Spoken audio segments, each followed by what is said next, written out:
পিঠা মানেই কি শুধু মিষ্টি? আজ আমি বানাবো একটা একটু আলাদা পিঠা।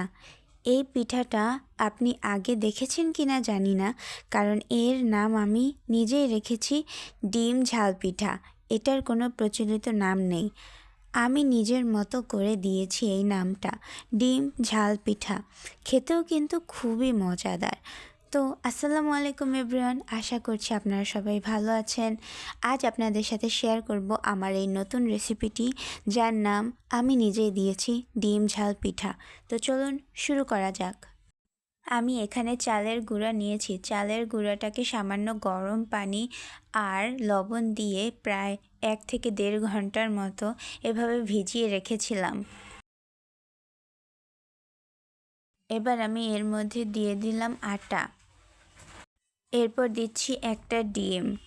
আপনারা চাইলে ডিমের পরিমাণটা বাড়িয়ে নিতে পারেন। এবার দিব 2 চামচ রান্নার তেল। এবার দিব আধা চামচ কাঁচামরিচ বাটা। এবার দিলাম 2 চামচ খেসারি ডাল বাটা, 2 চামচ বাদাম বাটা, পেঁয়াজ কুচি,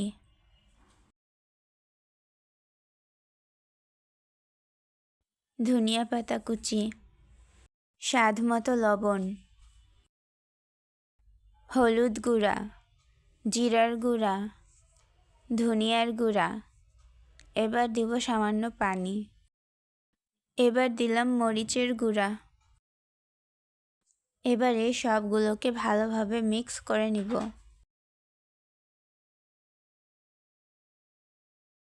এখানে পানি দেওয়ার ক্ষেত্রে অবশ্যই কুসুম গরম পানি ব্যবহার করবেন। মিশাতে থাকবো আর একটু পরপর কিছুটা পানি দিব, তবে বেশি পানি দিয়ে ফেলা যাবে না কিন্তু। ডোটা যেন একদম এরকম হয়ে যায়, বেশি ঘনও না আবার বেশি পাতলাও না। দেখতেই পাচ্ছেন আমার কিন্তু হয়ে গিয়েছে এটা বানানো।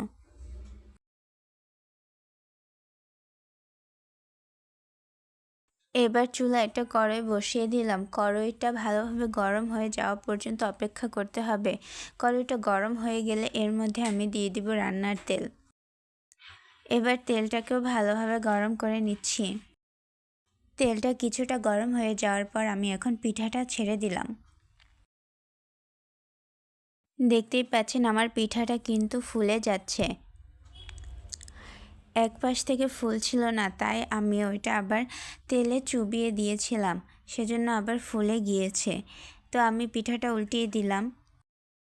অনেকেরই দেখা যায় যে পিঠা ফুলতে চায় না, সেজন্য তারা বেকিং পাউডার বা অন্যান্য অনেক কিছুই ব্যবহার করে থাকেন। আমার এই পদ্ধতিটা যদি আপনারা অবলম্বন করেন তাহলে কিন্তু অবশ্যই আপনাদের পিঠাটা ফুলে যাবে।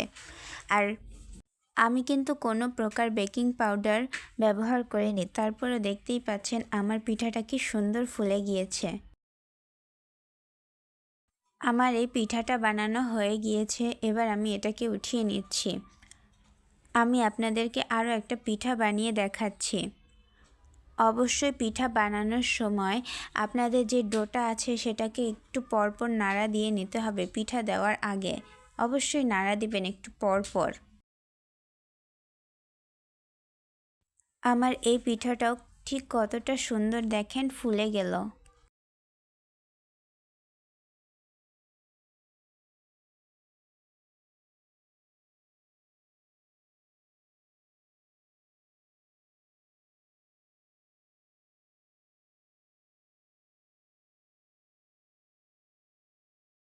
আমার এই পিঠাটাও বানানো শেষ।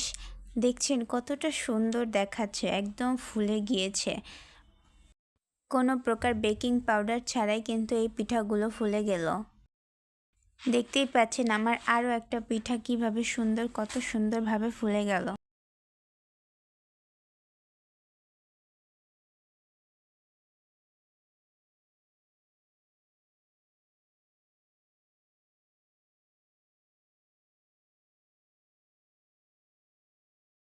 তো এই হলো আমার বানানো ডিম ঝাল পিঠা। নরম ডিম আর ঝাল মশলার কম্বিনেশনে একেবারে স্পেশাল। আপনাদের কেমন লাগলো তা কমেন্টে জানাতে ভুলবেন না কিন্তু। আমি কিন্তু সব কমেন্ট পড়ে দেখব। ভিডিওটি যদি ভালো লাগে লাইক দিন, শেয়ার করুন। আর যদি নতুন নতুন দেশি রেসিপি, সহজ ও ঘরোয়া খাবারের আইডিয়া পেতে চান তাহলে আমাকে সাপোর্ট করতে ভুলবেন না। আপনার ছোট্ট সাপোর্ট আমাকে আরও মজার রেসিপি বানাতে প্রেরণা যোগাবে। ধন্যবাদ সবাইকে, ভালো থাকবেন এবং সুস্বাদু খাবারের মজা উপভোগ করুন। আল্লাহ হাফেজ।